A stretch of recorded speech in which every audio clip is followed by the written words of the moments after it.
Awesome, everybody, to our Monday coffee chat.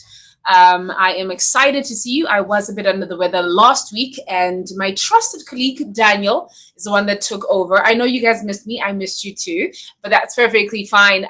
We are streaming live. So as always, please put all of your questions in the comment box for this amazing gentleman who is a seasoned expert in alternative buildings. However, ladies and gentlemen, I would like to just take in a quick minute to talk about our events because it's June. As you know, we have SAPN Youth. We are going to be having an amazing SAPN Youth event, but I can't talk too much about it. So what I do want to know from you guys is you guys can just let me know what exactly is it that you're looking forward to in terms of our events. So you guys can just let me know with regarding to that. But I do know that we have just jam-packed events for June. It's even more so than normal, and it's I get a little excited when we talk about all the things that we have in store for everybody. However, the first and foremost we're going to be having is our current coffee chats, which happen each and every single Monday at 1 o'clock, and that's where you join me. Also, what we are going to be having is our live webinar that is going to be happening on the 1st of June, and that is going to be pertaining to what strategy is best for you. So let's actually discuss it. We are all property investors or aspiring property investors, and we want to know what strategy is going to be best for us. So you need to sign in for the free webinar that is going to be happening on the 1st of June. And subsequently, we're going to be having a 2-day, yes, you heard it, a 2-day workshop talking about practical property investing. And that's going to be happening in Edenvale at our head office. And we're going to be having our head coach be the all and ever so amazing CEO, Andrew Walker, alongside a kaleidoscope of different individuals. After that, we are going to be having Investor of the Year Award judging. That's a bit of a surprise. We'll tell you about that a little bit later. However, ladies and gentlemen, I did tell you that I have an amazing guest today. This gentleman is, his level of expertise is phenomenal. His name is Jurgen, and I'm not trying to brag, but I feel like when you find out what his portfolio looks like, you're going to be very, very happy that you actually joined and was jam-packed on our current episode. So without further ado, please help me welcome Jurgen Stragier. Hi, good morning, Khali. Or good afternoon, Khali. Yeah. Good afternoon, Jurgen. How are you? I'm well, thank you. And you? Thank you for having me on your show.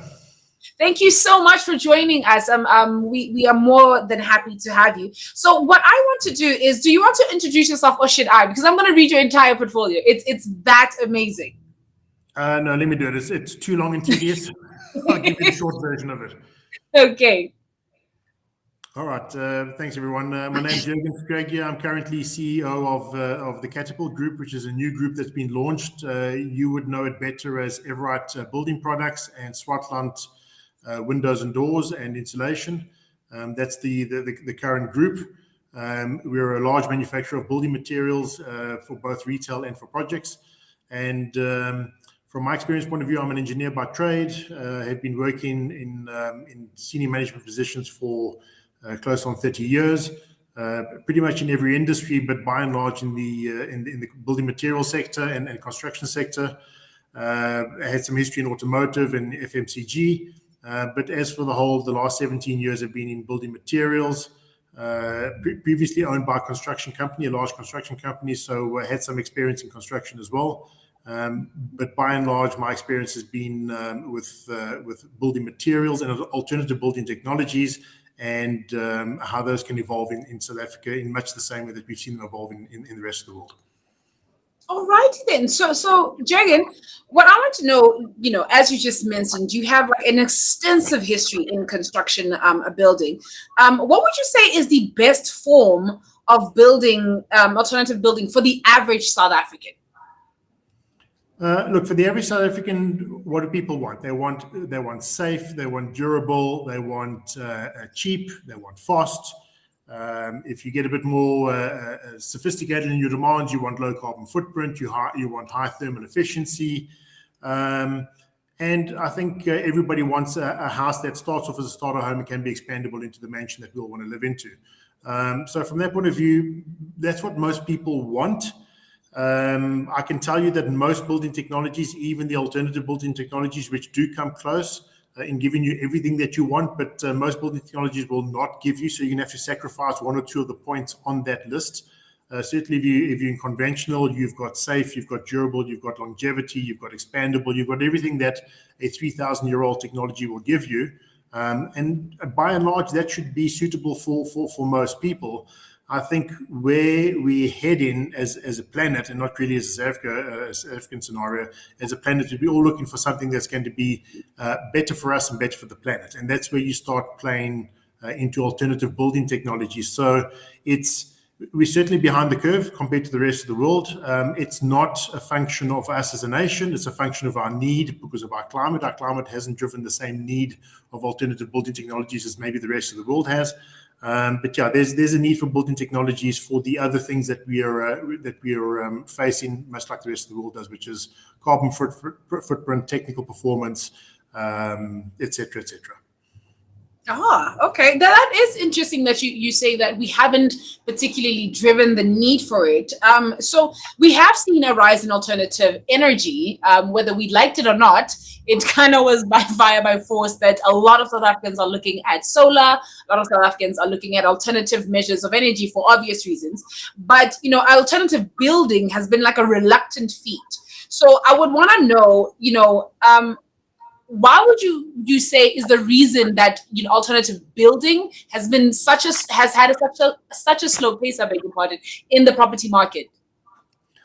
Khali, you mentioned the alternative energy. That's driven by pure need. I mean, if the energy supply was as consistent and reliable and affordable as you would like it to be, there would probably be a much slower build of alternative energies requirements in the country. But it's driven by pure need at the moment, and absolutely so.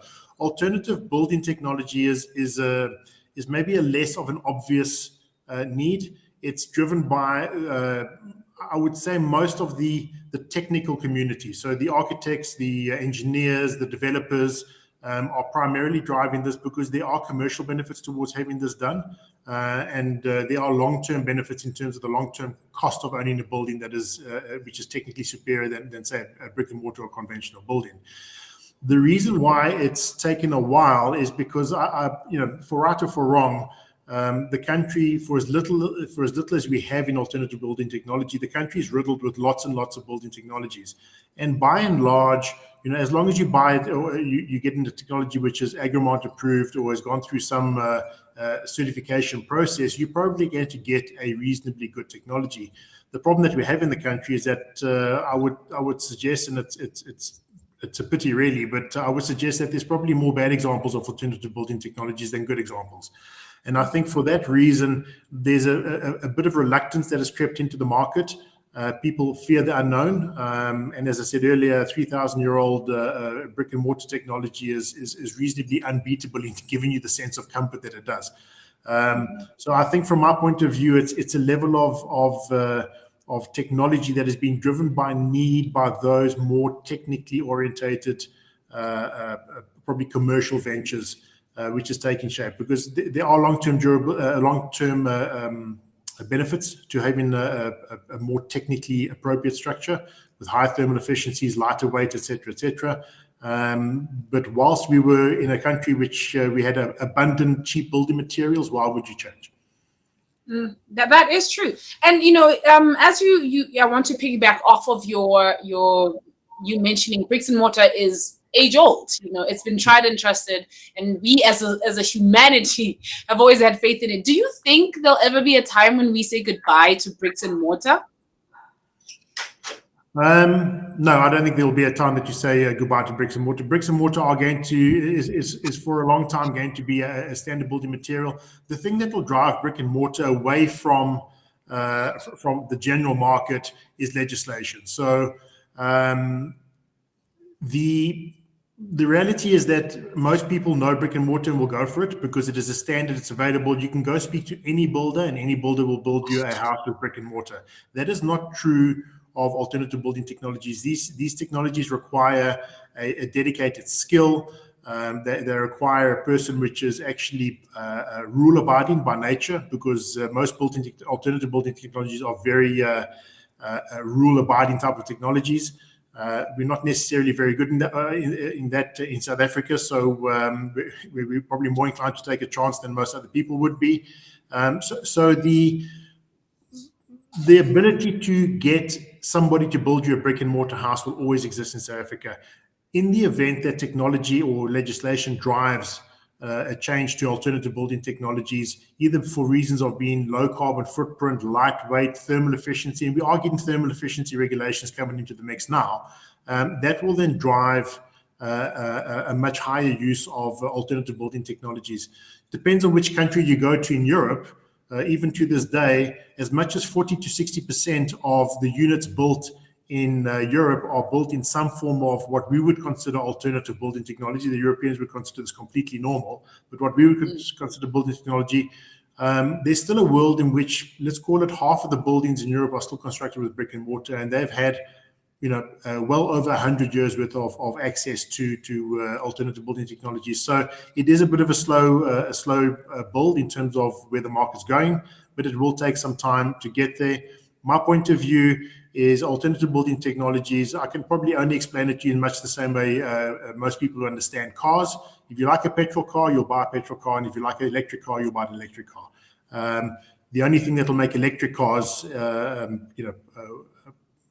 used 100% is when petrol is banned for whatever reason, or the car companies refuse to make it anymore. So it's a reasonable analogy. To compare fossil fuel cars with electric cars is the same way that we're going to compare conventional building technologies with alternatives. Left to its own devices, it will take some time. I think for those in the know and for those who see the benefit of it and know how to use it appropriately, because it's not as easy to use as a conventional building technology, the benefits are immediately obvious in terms of what it does for both the cost of the building and the long-term cost of ownership. But in the short term, I think we've got brick and mortar and concrete to stay for quite some time. Okay, so speaking about that in terms of, in the immediate future, the standard procedure is bricks and mortar. I understand, your company, it has something called Newtech fiber cement, and you also have Hebel autoclaved aerated concrete. Those are all really big words. So do you mind explaining what exactly those are? Okay, let me start with Newtech. Newtech fiber cement is a product. It's not a building alternative building technology. It quite often gets used in various formats of building technology. To the man in the street, Newtech fiber cement would be familiar in terms of ceiling boards, roof sheeting, barge boards, building columns. You can walk into any retailer pretty much and find Newtech product over there. So it's a product which is made out of cement, silica, and fiber. It's usually quite thin compared to what you'd expect out of a normal cement-based product, and its strength to weight ratio is quite high. So it is a product which is used in a number of environments where water resistance is required and where some sort of weather resistance is required. So it's in most cases, what we sell it as a sheet. So think of a ceiling board. So you'd have a ceiling board which is sold as a sheet. You would have either a gypsum board or fiber cement board, and that would normally be driven based on your requirements. So if you wanted to have some sort of water resistance, you'd go for a Newtech sheet, and if you're going for a general purpose internal ceiling board, you'd use a gypsum type board. So Newtech is a weather and water resistant product for use in various ceiling, roofing, cladding type of arrangements. Everite produces approximately 13 million square meters of that product a year, and it gets sold largely in retail, but also into the project environment. So most people on your show would probably be fairly familiar with Newtech as a brand. Hebel, on the other hand, is a new brand. It's only been around in South Africa for about 6 or 7 years. It's a brand that is well known internationally. So if you go and Google that in Australia or America or Europe, it will be a very well known brand.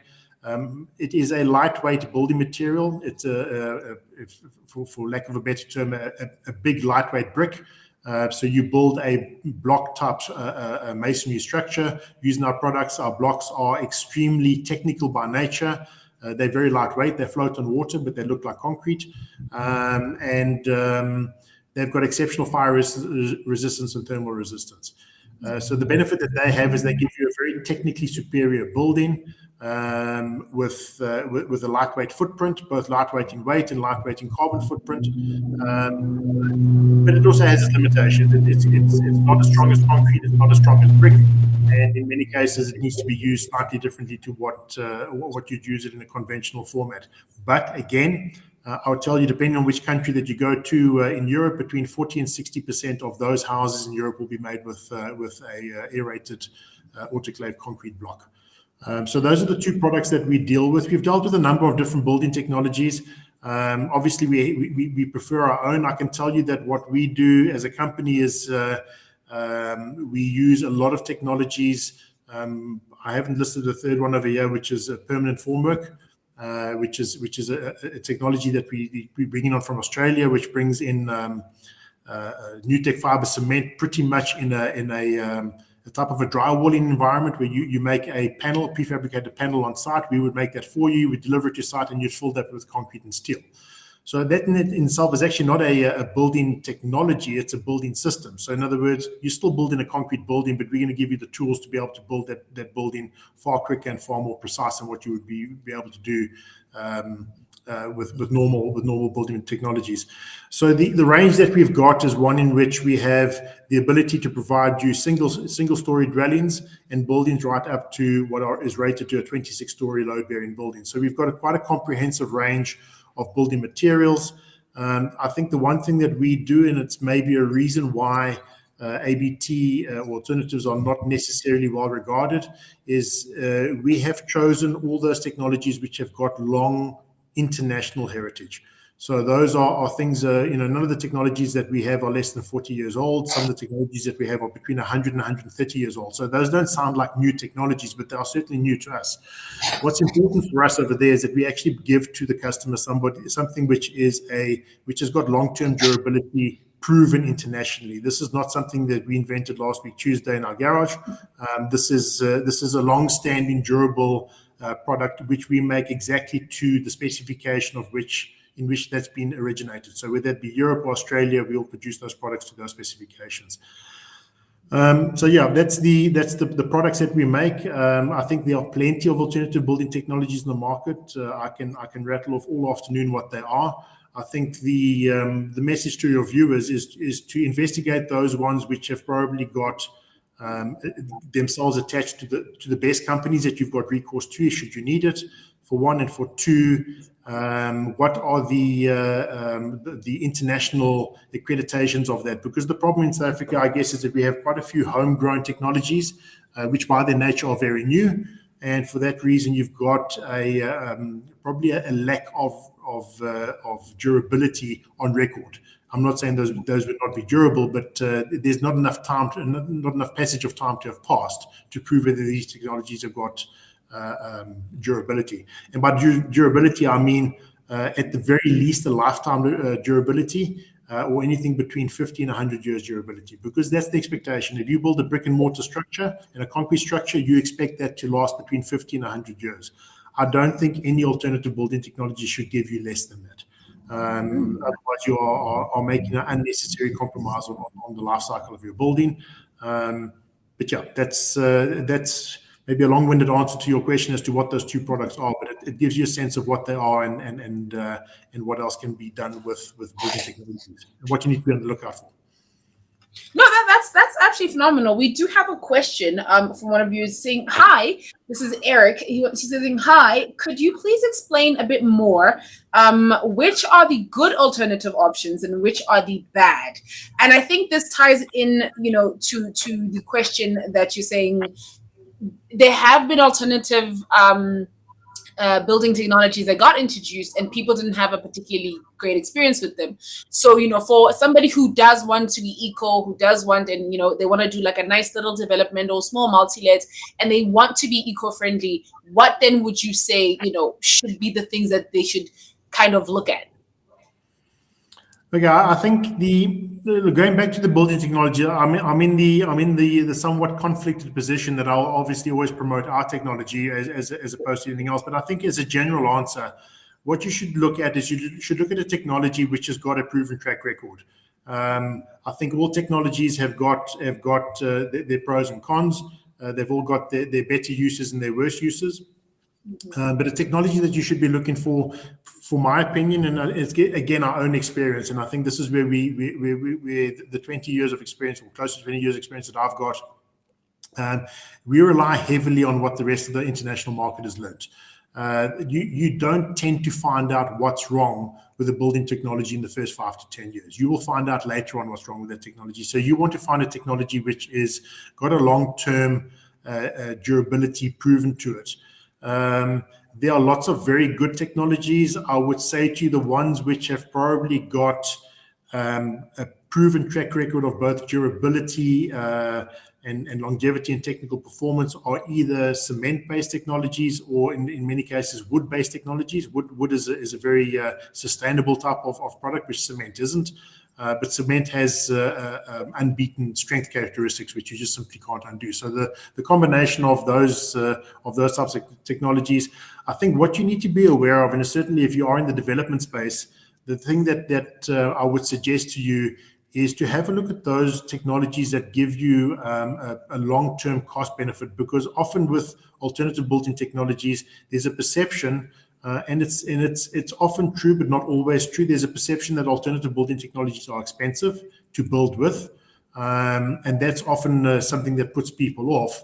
I would love to have a discussion with anybody who's interested to say that's not necessarily the case, but certainly from a long-term ownership point of view, I can tell you that alternative, technically high-performance thermal insulating type building technologies will give you a long-term benefit, which you won't have in a conventional building technology. I mean, I'm talking about the heating and cooling cost.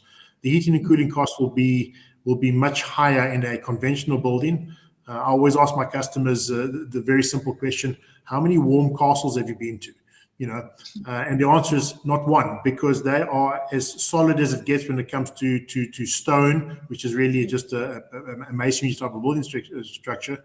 Absolutely impervious to cannons and the whole story, but they're not particularly warm. So I would say to you that when it comes to the long-term cost of ownership, heating and cooling, etc., an alternative building technology would be good. The other thing I would say to that viewer is, I think, have a look at what's coming from a regulation point of view, and I'll bring into question a couple of things that have happened internationally.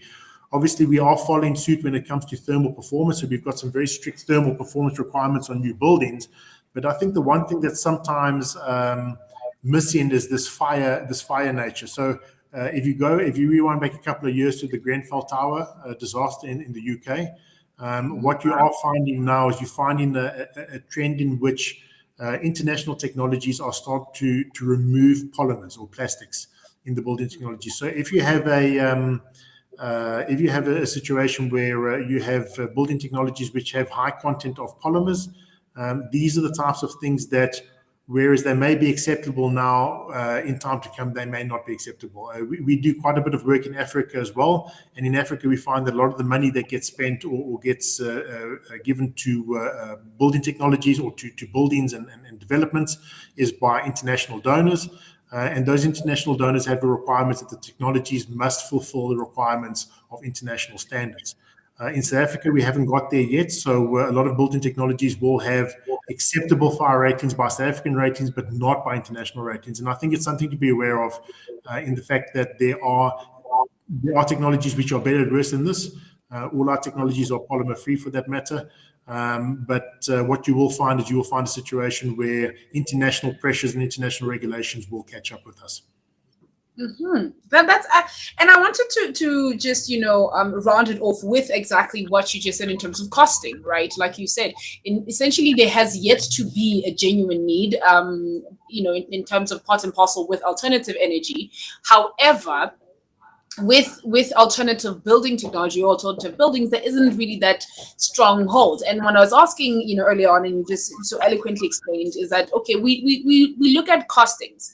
Yes, for the most part, that's the general assumption, is that alternative building technologies are expensive. But with all things, as we know, they usually start off expensive, and then as the market, progresses into it, they become more and more affordable. So right now, the average South African middle class, they want, to use alternative. Do you have any products, that are in your campus and you go, this is relatively affordable for the average South African to do, like a nice little kitchen renovation, or extending a few units of their current units, or not the ones that are doing developments and the big guns, which we know they could have the funds for it, but for the average South African? Yeah, for the average South African, we do have those products. The problem that and Hebel as the autoclaved aerated concrete is the perfect product for that. If you go to Europe, you can buy that product in any hardware store anywhere in Europe. The problem is you can't necessarily buy that in South Africa in any hardware store. There are very, very few hardware stores that have it. However, if you do ask for it, you will get it because they have access to us through their procurement arms. So yes, do we have the solution? Absolutely, we have the solution right now. Accessibility might be a bit of an issue for those particular people. Yeah, if we have the same discussion in 10 years' time, I think that'll be quite different, because the building technologies and the building materials will be far more accessible to most people then. And we also have a question from Moyo, who says, how do you find technology AI is going to affect developments in terms of, I would assume, building, because now we have building technologies, but are you currently using any technology AI for your developments? We don't get involved in developments. We support people who get involved in developments for that particular reason. How AI is going to affect building developments and that type of thing, I think time will tell. I think AI is absolutely fantastic in what it can do. I think my personal belief is, in terms of finding the right technology for you, you would need to speak to a professional in that regard. So let's make the distinction again between Mr. and Mrs. Smith, Mr. and Mrs. Jones who wants to build their own house, versus the likes of the large developers who want to go and find out what's going on. If you're a large developer, go to your professional team and have that discussion. Call us in. We'll meet up with you and have that discussion as well. If you're in the space of building your own house or doing an extension, I think you're going to have to rely heavily on either your builder or your local retail store. Unfortunately, we're not in a position yet where I think building technologies are a go-to thought for most people. When people think about extensions, they go for brick and mortar and for concrete. So for the moment, in the short term, I would say that building technologies would probably have a far bigger growth trajectory in the professional building space as opposed to the private building space. But it is our single objective to make sure that alternative building technologies, particularly the range that we supply, obviously, will be available to everybody through every retail store in a few years. And lastly, as we're asking, because Eric had asked, is the alternative options more expensive? But I think we have actually unpacked that in the question asked. The one I would like to ask is, climate is a very big thing. In terms of you mentioning, obviously, the West and Europe, they've already, it's almost standard procedure to have alternative building technologies versus us, because our climates aren't the same. And as you mentioned, that need drives consumer behavior. So in terms of building alternative building technologies, do you think some of these do take into account climates such as the African continent? Because those do dictate what people will buy and what people will use. Yeah, look, it's a very good question, because most people actually wonder as to whether thermal efficiency is important in warm climates as it is in cold climates. In cold climates, it's an absolute given. You need thermal efficiency because when you put your heater on, you want to make sure that heat goes into people as opposed to going into walls. That's the differentiation you want to make. Heat is energy, and cold is the absence of energy. So in that sense, you also want to make sure that you've got a building system that will keep cold as well as it will keep heat. So if you've got a hot climate like you would have in Dubai, for instance, you want a building system that would then keep your air conditioned, your cool air conditioned air in as much as it would keep the heat in. And again, Dubai is a prime example where, for instance, AAC, the autoclaved aerated concrete, has probably got about 90% market share there for all walls built, and purely because of its thermal efficiency. So it is a good question. I would suggest to you that if you live in a house where you probably have little need for either heating or cooling, it's probably a debatable aspect as to whether that's your primary driver for environmental heating and cooling requirements. If you're talking about climate and you're talking about global warming and you're talking about carbon footprint, etc., there are very few technologies that will beat alternative building technologies in terms of footprint. Certainly the technology that we talk to usually use about 1/4 of the carbon footprint of a conventional building.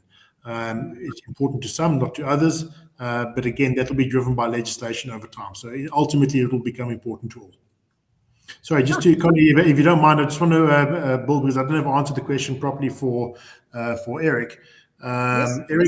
Eric is asking a very particularly important question in terms of the cost of building material alternatives. It's a bit of a difficult question to answer in short, but I'll do my best. What you have over here is you've got, in the brick and mortar world, the building materials are very cheap. So when you have a look at the cost of building a structure, let's forget about the internals and the kitchens and cupboards and tiles and that type of thing, just the building structure, you often find that most of the building cost is actually labor as opposed to the building materials. So when you present to somebody who wants to build a house and say, listen, your brick and mortar is going to cost you 1,000 Rand for your house, but your alternative building technology is going to cost you 1,500 or 1,800, the immediate response is, well, I'm not interested, it costs more than brick and mortar. But when I tell you that your labor cost is going to go down by 60, 70%, then that should be a different consideration. It's necessary for people to understand what is the full cost of a building. Even if you said to me that between building materials and labor, that the cost turned out to be exactly the same, what happens if I told you that your normal house would cost you, or take you 6 months to build, whereas a ABT house would cost you, take you a month and a half to build? What is that 4.5 months worth to you? So these are the types of questions that we need to ask. I think the one thing that I do notice is that people don't necessarily understand the full cost of building a building, whether it be a single-story house or a 20-story building. Sometimes the focus depends on who you speak to. The focus is single-mindedly on the cost of building materials. That shouldn't be the case. So I think from my point of view, once we all understand the total cost of a building from start to finish, and finish is not when the building is finished, finish is when the building is effectively 50 years old, then that's the true cost of the building. Okay, and Moyo and Eric are thoroughly enjoying this. But Moyo wants to know: have you any experience with the use of hempcrete or hempcrete? Not entirely sure if you know what that is. Yes, I do. It's an interesting product. Moyo, what's it, Bucks? Moyo, let me answer your question. I don't know if it's so much about hemp, or is it so much as about the use of a fibrous plant material that's interesting, because hemp is hemp. You know, hemp is a byproduct of cannabis production. It's been used for thousands of years to make rope. It's a very, very durable, very good product, and it's only now finding its way back into building materials because it was lost as a building material some time ago. So do I have experience with it? Yes. Is it a very interesting material? Yes. I'm of the opinion that hempcrete will become something part of the permanent alternative building technology market of the future. I think there's also a world in which hemp without cement, so just hemp walling systems, hemp type building systems, will find a place. I would be most satisfied if we lived in a world where the various building technologies could live together in the same building, because I think to find a one-stop solution for every problem is actually not the right solution. There's going to be a world in which we're going to have a hybrid type of buildings, which constitute multiple building technologies. If you want a big building, you need concrete. It's simple as that. But the concrete is the structure. What else you want to put in that building is up to you. There's very nice examples of hemp buildings down in Cape Town. There's some very interesting hemp-based companies that are coming up. I would certainly be very interested in getting more involved in that. Moyo, I can't answer your question in terms of saying is it God's gift to the building industry. I think it is a very important contributor to the building industry and will find its place. Mm-hmm. All righty then. So with those being the end of the question, I think what I want to say is thank you so much. I have learned a lot. I did not even know this much in terms of, alternative building technology. And I think the takeaway is the crucial when you go cost of material versus cost of building altogether, because naturally people are very cost effective. So obviously if I go here and this is maybe 1,000 or 2,000 rand more, my default answer is going to be, well, I'm going to take the lesser one. But if we go, well, actually further on, this is how much you're going to save. This is how much it's going to take you. You end up seeing, the picture in full view instead of little fragmented corners.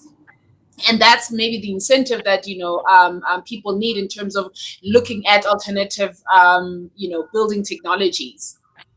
Yeah, thank you, Khali. It goes back to, if in doubt, go back to the car analogy. Do you want a petrol car? Do you want an electric car? Electric car will cost you more upfront, will cost you less to own. If all you like is petrol cars, then don't bother with electric. If you want something different, go for electric. The same applies to building technologies. If you are an electric car fan, give me a call. I'll start converting you to alternative building technologies and give you good reasons why. Fantastic. Thank you so much for that, Jurgen. We will be putting your details in the chat box and on also all of our platforms what we're streaming with this. And hopefully we will have you as a guest again soon. Thank you so much. I really appreciated your time, and thank you for the questions. They were good questions for this industry. Thank you. Thank you so much. Have a good